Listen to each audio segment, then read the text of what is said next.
世界一面白いアクション RPG、これを目標にゲームを作ります。今回はですね、とあるこだわりを捨てましたというお話になります。具体的にはカメラの距離を変更できるようにしました。もともとね、こういうかなり近めのカメラ、肩越し視点のカメラで、一応右利き用と左利き用があって、みたいな感じの、既存のゲームだとゴッド・オブ・ウォーなんかと近いカメラアングルでした。ゴッド・オブ・ウォーと少し違ってるのは、キャラクターの足元まで見えてるっていうところですかね。個人的にはこの足元の動きがしっかり見えてる方がリンク感が強まるので、こういったカメラにしていました。で、このカメラがですね、かなり人によって好き嫌いが分かれると言いますか、めちゃくちゃいいって言ってくれる人とあんまり好きじゃないっていう人に大きく分かれているような感じでした。で、今まではね、堅くなにカメラの距離調節っていう機能をつけずにやってきたんですけれども、その理由がですね、オンライン対戦を見据えていたっていうところにあります。将来的にはね、対マンでやるカジュアルマッチとかランクマッチみたいな機能をつけたりとか、あとは対マン以外でもね、サバイバルエリアみたいなものを作って、そこにソロだったりパーティーだったりで潜っていって、その中で PVPVE みたいなね、お宝を持って帰ったら報酬になるみたいな。4人で行ったら報酬が山分けになっちゃう可能性もあるし、裏切りとかも何でもありなので、ソロで行くのも意外といいかもねみたいな。その対マンとかサバイバルモード中にどうしてもね、対人戦が絡んでくるとカメラの距離調節をゲーム側から強制されちゃうような気がしてるんですよね。で、どういうことかっていうと、例えば敵を倒した後に、アイテムを漁ってる時とかで絶対カメラ引いた方がいいと思うんですよね。第三者の介入とか、漁夫乗り的なね、ものがあるかもしれないんで、周囲に気を配らないといけないと。本当は探索中とかね、近めのカメラで移動したい瞬間でもカメラを引かざるを得なかったりとか、そういうゲームシステム側から半ば強制的にね、選択を余儀なくされてしまうっていうのがちょっとあんまり心地よくないと個人的には思ってるんですよね。ちょっと全然ジャンル変わっちゃうんですけど、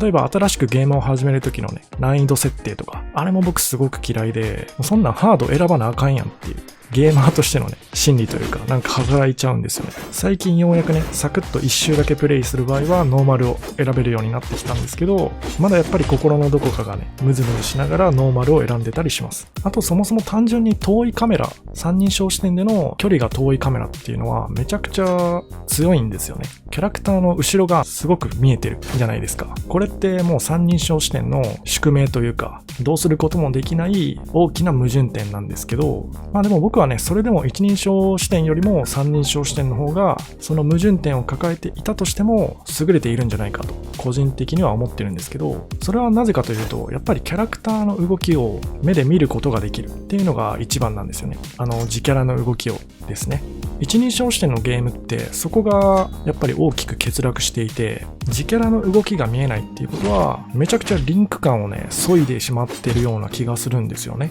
もし仮にね、100年後とか200年後とかにゲームをプレイする人の脳みそにね、直接電気信号を送ってゲームの中のキャラクターとプレイヤーの感覚をね、つなげることができたりすれば、それこそ一人称視点のゲームがめちゃくちゃリンク感高くなるとは思うんですけど、現状の技術だとね、やっぱりゲーム内の出来事っていうのは映像とか音とか、あとコントローラーの振動とか、その程度のことで伝えることしかできないので、今この段階では圧倒的にリンク感を得られるのは三人称視点じゃないかなと僕は思っています。で、そういったこだわりからですね、三人称視点かつ近めのカメラで固定という風に今までやってきたんですけれども、そのカメラの距離調節を行うことをですね、ゲームシステムから強いられる義務ではなくてテクニックっていう風に捉えることもできるかなっていう風に最近ちょっと考えを改めたんですよね。それこそ僕の好きな漫画でね、動画にも何度も登場してるハンターハンターっていうのがあるんですけど、まさにあれでいうところの円と行ですよね。円が遠いカメラで、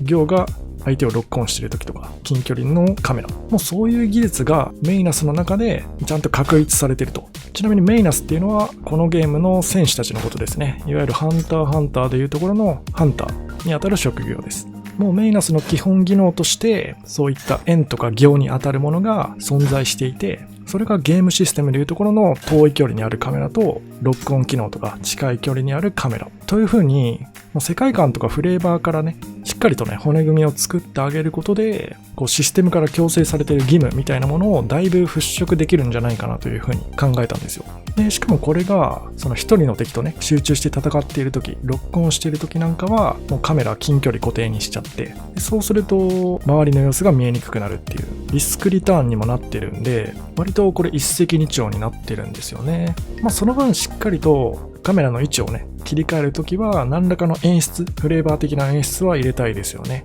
体験版ではね、とりあえずカメラの位置調節だけができるようになったという状態でプレイしてもらうことになるかなと思います。現状ですね、今十字キーがカメラの位置調節に当てられていまして、左右の切り替えと距離の切り替えですね。距離に関しては2パターン、近距離カメラと遠距離カメラの2種類から選べるようになってます。一応近いカメラの方がデフォルトっていう感じですね。あと今回この実装と合わせてですね、開発メンバー間でフリーカメラって呼んでた機能を廃止しました。このフリーカメラっていうのは、いわゆるソウルシリーズとかで採用されているような、もうごくごく一般的な、一番よく見るタイプのカメラですね。キャラクターが中央に映っていて、で肩越し視点と比べると、だいぶカメラが引き気味のやつ。で、移動するときはね、カメラの手前に向かって、こちらに顔を向けてね、走ったりすることもできるっていうタイプのカメラですね。今回肩越し視点に遠距離モードが追加されたので、フリーは廃止してもいいのかなっていうふうに思ったのと、あとね、これ見てもらったらわかる通り、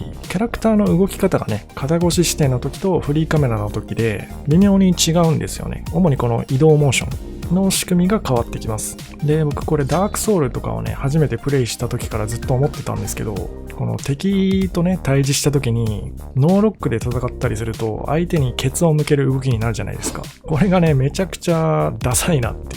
思って嫌いだったんですよね。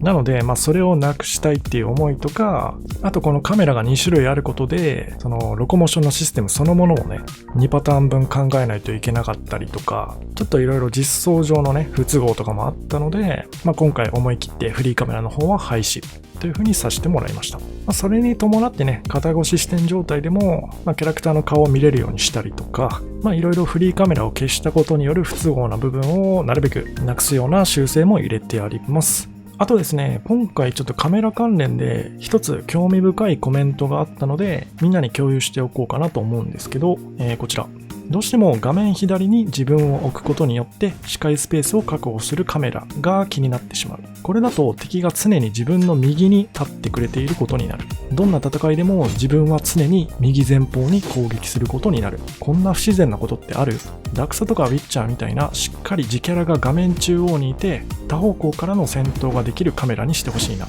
これは正直目から鱗でしたね。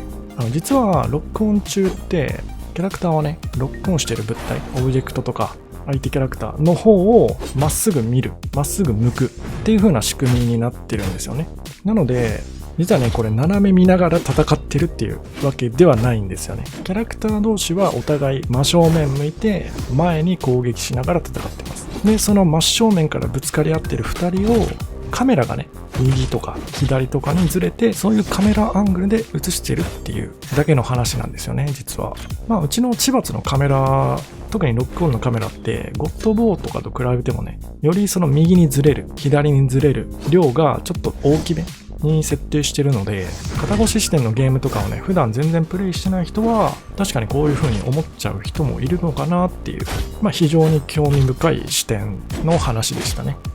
こんな感じで気になることとかあったらね、コメントで聞いてくれたらお返事するかもしれません。皆さんもね、カメラに関して何か思うこととかあったら、ぜひコメント欄で教えてください。というわけで今回以上で失礼します。お疲れ様でした。